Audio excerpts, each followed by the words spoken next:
Today on NewsCenter, Brooklyn James visits Coffee Tree Books for a book signing and an in-store concert. An MSU group recognizes National Women's Coming Out Day. The Carl Perkins Center hosts a square dancing event. All this and more today on NewsCenter. Good evening and welcome to NewsCenter. I'm Kyle McKenzie. And I'm Angela Hardesty. This is your news for March 15th, 2012. The career fair for the spring semester took place on March 13th on the third floor of ADUC. NewsCenter's Hardy Breeding has more on the story. Students had a chance to meet with possible employers in graduate programs March 13th at the career fair. Over 70 employers attended the event, which was hosted by MSU Career Services. NewsCenter caught up with employers and recruiters as they discussed the event. We've recently instituted an apprenticeship program for engineering, which is what brings me here today to look at the engineering graduates from MSU. The first career fair that I did for MSU was in the fall, just this past fall. And there were 2 or 3 candidates that I found out of there.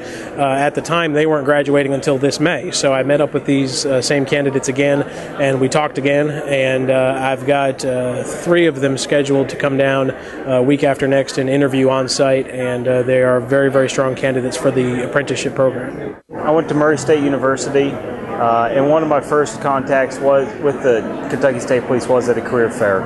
Following the career fair, I did an internship with the state police. Got to know a lot about the agency and decided to stick around and apply. NewsCenter later spoke with Dr. Jan McCoy as she discussed the importance of the event and preparation prior to the event. I not only advise my students, I require them to come to the career fair. It is part of, in our practicum courses, which they have to do 3 of them, that they have to come to the career fair a minimum of 3 times when they have me in classes throughout their career. It's important that they start early so that they can become comfortable in that environment, so when it really matters when they're a senior, they're going to know how to handle the career fair. Megan Boone of Career Services had these parting words for students seeking internships or employment. I would recommend that all the students that attended the career fair take the time to follow up with the employers in graduate programs. If they talk to a simple thank you letter, or if you were told to apply online, a simple email that says, I enjoyed meeting you at Morehead State University's career fair, and I've applied online as you instructed. Is there anything else you can do? Taking that initiative is important. Reporting for NewsCenter, this is Hardy Breeding.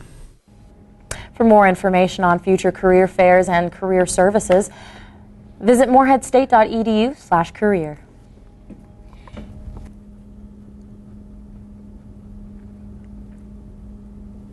March 8th was International Women's Day. The day is also recognized as National Feminist Coming Out Day. An MSU organization made efforts to make the public aware. NewsCenter's Greg Bowen has more on the story.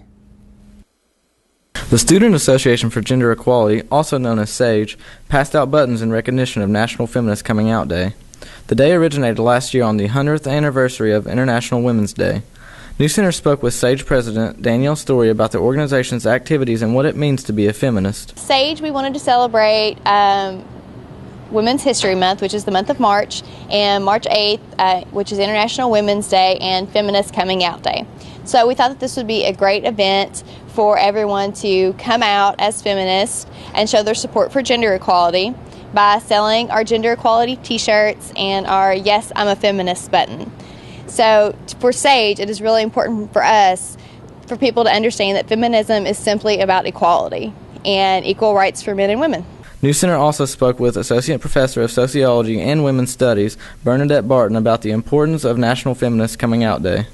National Feminist Coming Out Day is a time when people can publicly identify as feminist.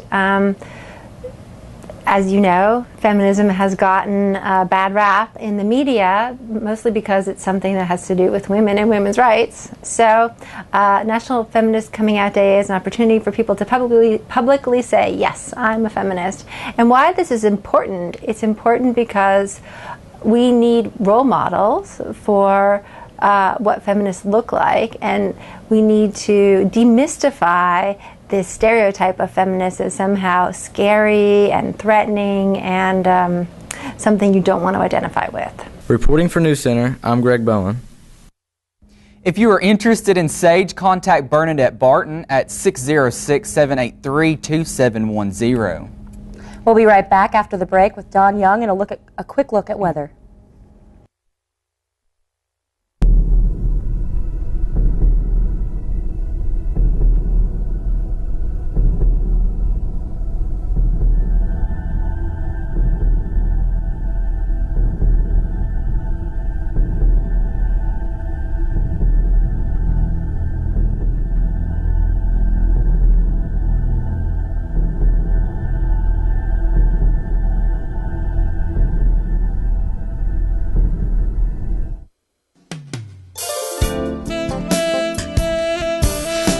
Morehead State Career Services offers services and resources to partner with you in your career decision-making process with things like MSU JobLink, individual career counseling, Eagles in Flight certification program, and the Suit Bank. Don't forget about our career fair, March 13th in the Krager Room of ADUC from 10 a.m. to 2 p.m.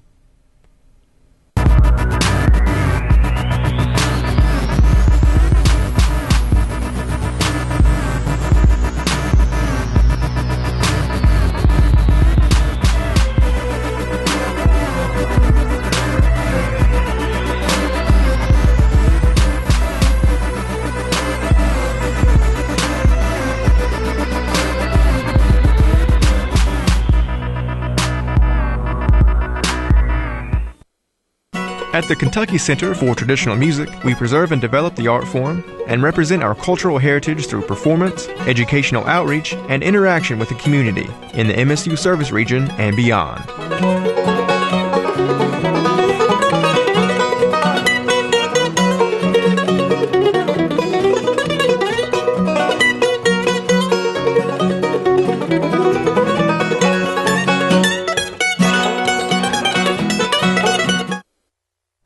Hello and welcome back to NewsCenter. I'm Don Young.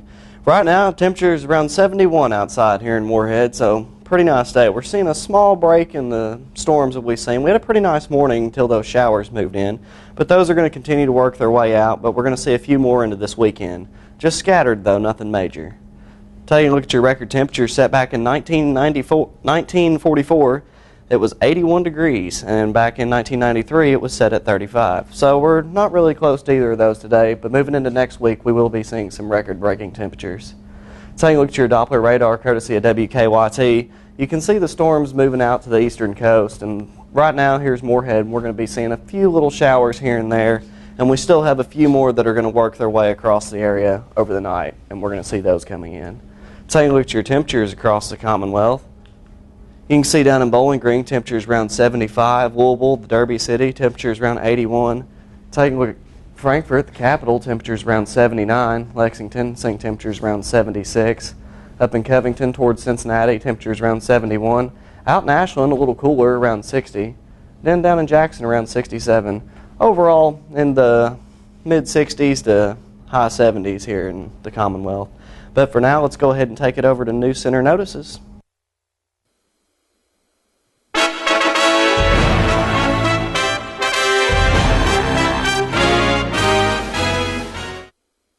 On NewsCenter Notices, we have in the studio with us this evening Dr. Jay Marshall, who is the Executive Director of the Center for Regional Engagement. He's here to discuss with us the CRE's involvement with the tornado relief efforts. Thank you so much for being here today. Thank you very much for having me. I appreciate it. Well, last week, MSU students went out to West Liberty to help aid in that effort. How did that go? That's correct. We had a group of about 76 folks, faculty, staff, students, and community members.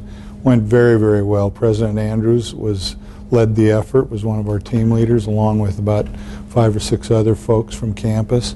They mostly worked in common areas within the city of West Liberty, cleaning debris within city parks, football field, cemetery, and mostly the downtown area. There was quite a bit of debris, and they cleaned it up.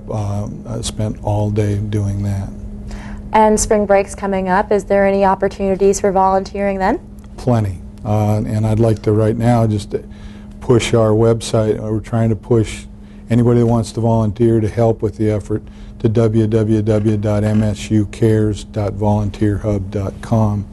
We have a daily list of what volunteer opportunities are available, and we'd like folks to go to that site. If they haven't already got an account, they can create a free account and sign up for whatever days they're available to help with the effort. We're providing buses. We leave between 7:15 and 7:30 from in front of the Office of Communications and Marketing, which is right next to the Baptist Campus Ministry. We're going to be feeding people through the Baptist Campus Ministry, both breakfast and dinner at night when we come back. And the breakfast will start at 6:30.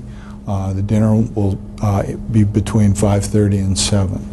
So plenty of opportunities. We want to give our opportunities a really good experience. We provide a sack lunch that we'll take down with us to West Liberty and Morgan County, Menifee County, and Magoffin counties where we're focusing.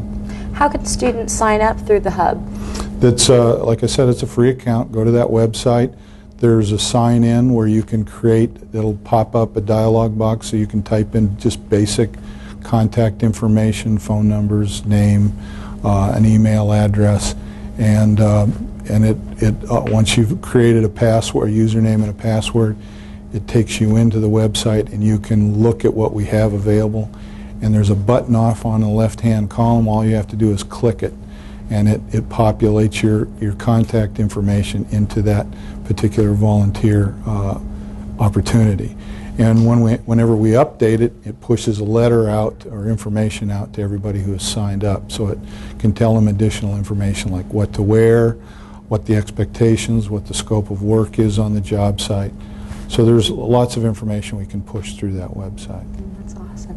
So you said earlier this evening that there's going to be a lot of work to do in all of the areas, not just West Liberty. So what future plans do the CRE have in working in those areas? Well, obviously the damage is very extensive throughout the area, and there's going to be some long-term recovery efforts that will be going probably for at least the next 6 to 7 months.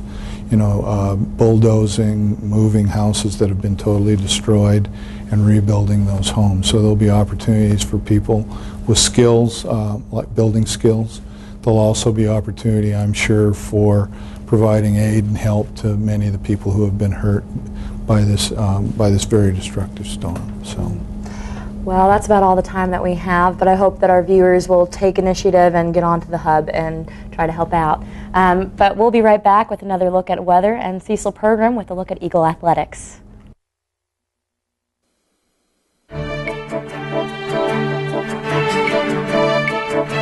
Eagle Trace Golf Course is just minutes from Moorhead, Kentucky, right off the Sharkey Farmers exit. Bring your friends and family for a fun and affordable round of golf. The course features a driving range, putting green, and a special discount for MSU students. Call 606-783-9073 to arrange your tee time or group outing. If you enjoy watching and analyzing movies, the Film Studies minor would be great for you. The Film Studies minor recognizes the importance of film literacy in the digital age and offers students the critical skills they will need to productively engage in the mass-mediated world of the 21st century.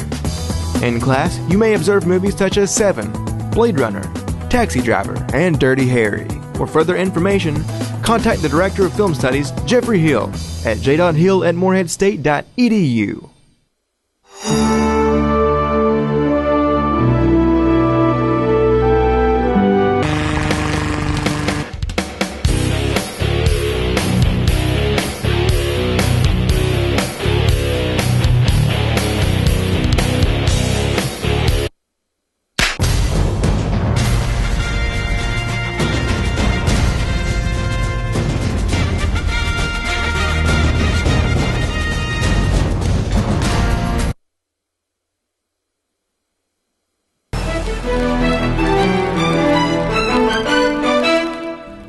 Welcome back to NewsCenter.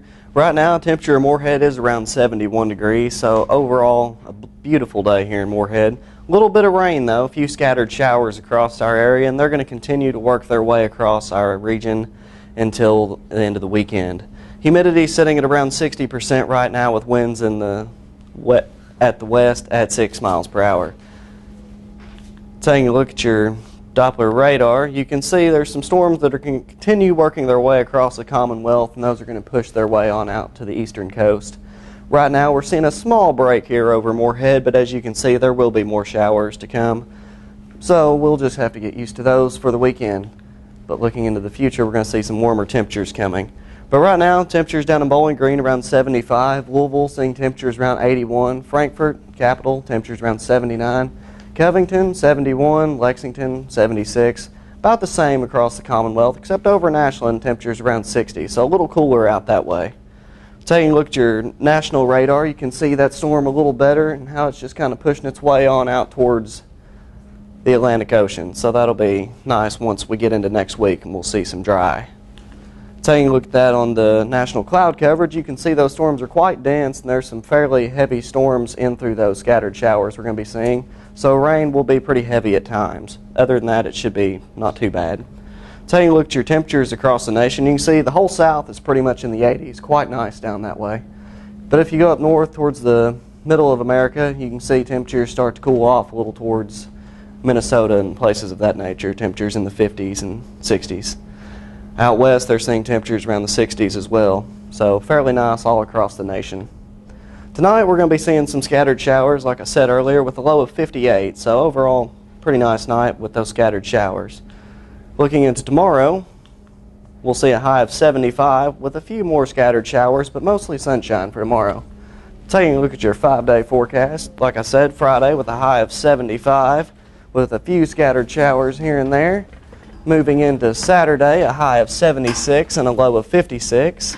Few scattered showers here and there. Sunday, again, more scattered showers here and there. Nothing's guaranteed with a high of 78 and a low of 59.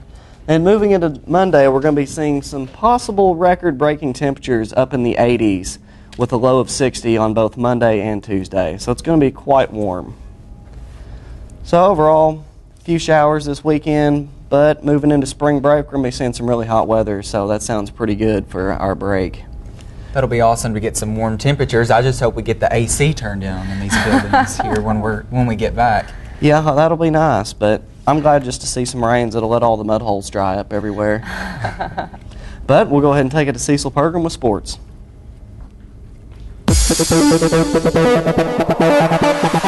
Your home for the Moorhead State Eagles, this is NewsCenter Sports. The Moorhead State baseball Eagles overtook Marshall University Tuesday night at Allen Field 11-8. The Eagles scored 6 runs in the first inning to get a 6-1 lead. Over the next two innings, MSU added 3 more runs, entering the 4th inning. The Thundering Herd then answered back in the same inning, adding 4 runs. Eagle right fielder Nick Duff extended the lead 10-5 with a solo home run. Closing pitcher Matt Duncan silenced the Herd's bats in the final innings. Duncan earned his 4th save of the year with 2 scoreless innings. Andrew Deeds went 4 from 5 from the batter's box for MSU, extending his team-best hitting streak to 9 games. The Eagles are now 9-8 for the season and travel to Oxford, Ohio this weekend to face Miami University. This week, NewsCenter met up with the softball team to talk with new head coach as well as a few of the players. MSU's women's softball team came into the 2012 season changed for the better, with new attitudes, new faces, and a new head coach. We caught up with Coach David Williams to get some insight on what brings him to Moorhead. I was at Mars Hill College in North Carolina, Division II school in the South Atlantic Conference. It was a job opportunity. Had a chance to coach Division I and was ready to move up, and opportunity came open here, and it seemed like a great situation, so I took it, and it's been great so far. Ex-Coach Williams, how did Mars Hill College compare to Moorhead State? A lot of differences. There's a lot more resources here at Moorhead, but obviously moving Division I to Division II, there is a little bit more talent. Roster's a lot deeper here than you would find in Division II. Division II, you're about 7 really, really great players. Here, you're about 12, 13 deep. So there's a lot more depth at the Division I level. I asked Coach Williams how he felt about his new team. So far, so good. I mean, we've gotten a lot better in a lot of areas, and we get better each and every week out. So far, I think everything's going well. We just need to get on the same page and keep working towards the common goal of winning as many games as we can and position ourselves to finish as high in the OVC as we possibly can. I caught up with Amber Riddle, the leader in RBIs, to see how she felt about the changes and if she sees any improvements from last year. It's a lot different than what we were used to, but he's brought a lot to our team, a lot of repetition, making us a lot better in different areas, and we were good in the first place. But as far as hitting goes, we hit a lot more than we did before, and I think that's improved the most. When asked about Coach Williams' coaching techniques, Amber had this to say. I think he brings understanding as far as, like, he was there, he played baseball.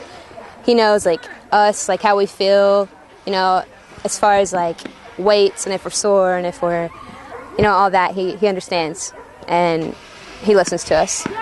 This past weekend, the Lady Eagles split their opening doubleheader against Southeast Missouri, losing the first game 11-10, then rebounded in the second game 3-1. It was a little rough to start out. I mean, we played really good. We just got to, you know, focus through all the innings. But, I mean, we hit outstanding. Our defense was pretty solid. You know, there's just some areas that we need to work on. But it's early in the season, so that typically happens. I mean, everybody just needs to do their part, you know, working hard in practice, in games, stay focused, you know, step up, do what you can. I mean, basically it's just a team effort. With a record of 6-9, Coach Williams is confident that his team will prevail in the end when it's all said and done. I think we'll do well. Like I said, we're getting better each and every week out, and one of the great things is, you know, they work hard and they put in the extra effort, and you know, as we gain a little more confidence with some more wins and things like that, I think we'll put ourselves to be in a really good situation come postseason. Reported from NewsCenter, I'm Rashad Palmer. Now it's time for NewsCenter's Eagle Sports Trivia.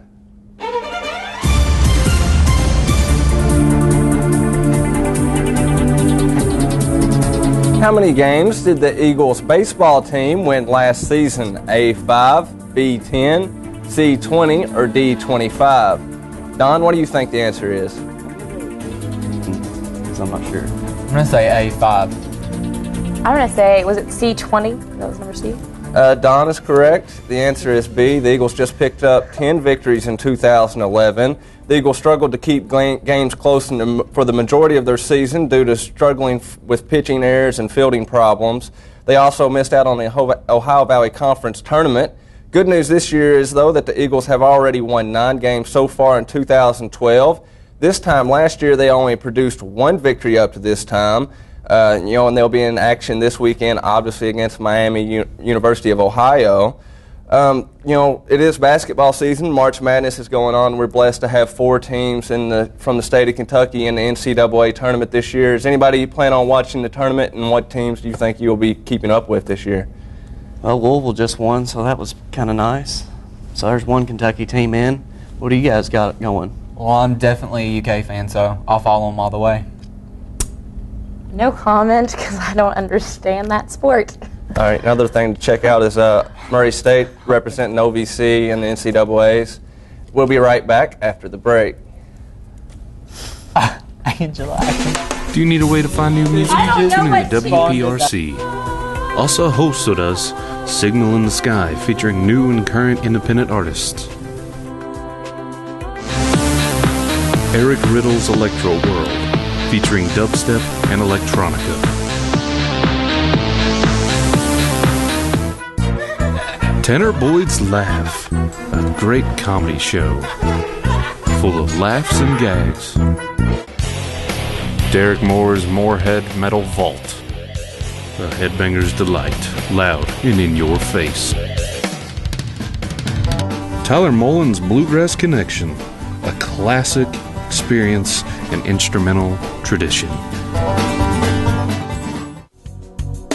WPRC, great radio-style entertainment. Tune into the show, broadcasting on Channel 77 starting at 6 p.m. Also, check us out on Facebook. The Carl Perkins Center hosted a square dancing event last Friday evening. NewsCenter's Cody Pierman has more.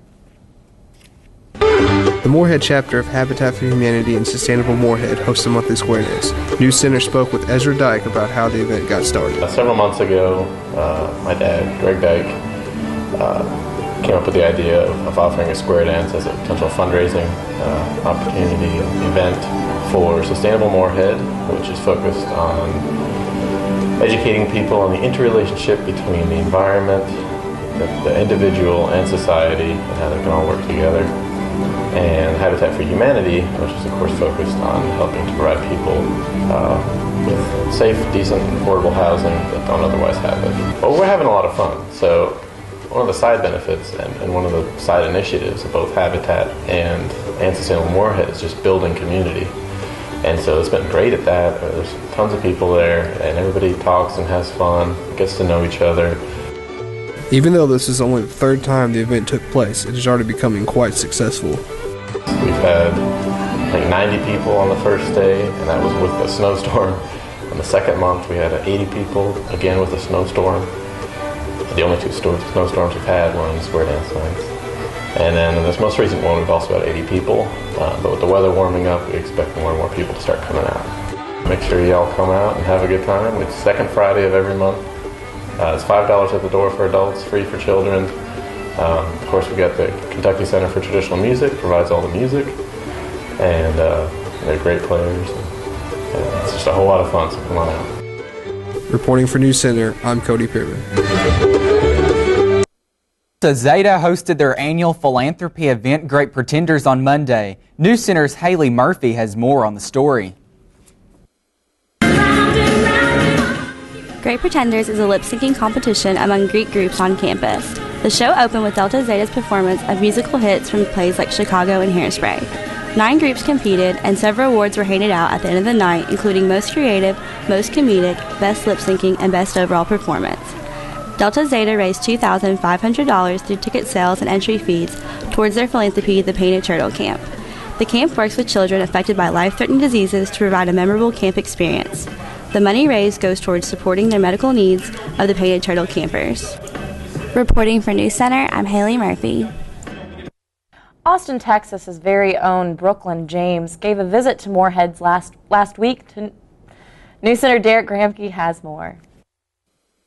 Said that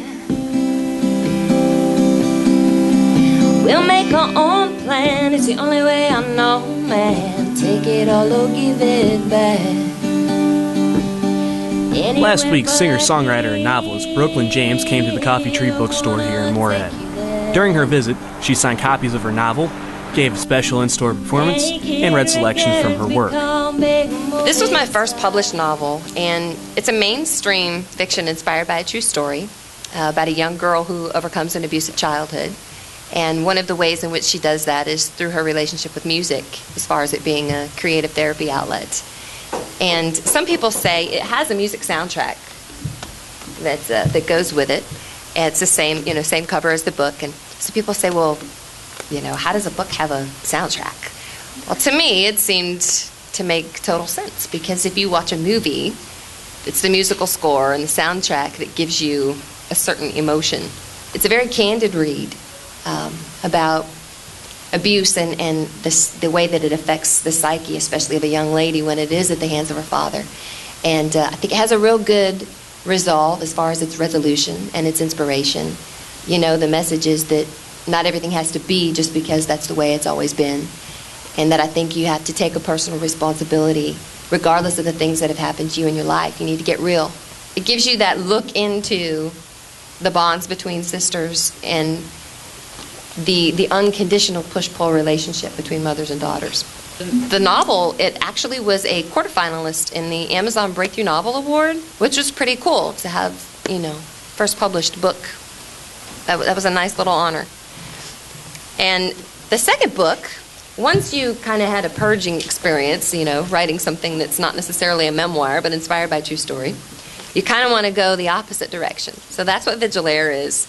And it's a thriller suspense about a detective team, Detective Gina DeLuca and Tony Gronkowski, who essentially, in the town of Vanguard, rapists and pedophiles keep coming up dead, and there's a vigilante on the loose. Who is the Vigilaire?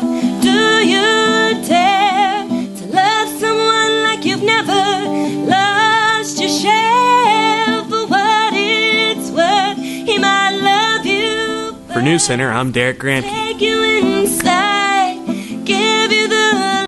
Thanks for watching News Center. Have a great evening.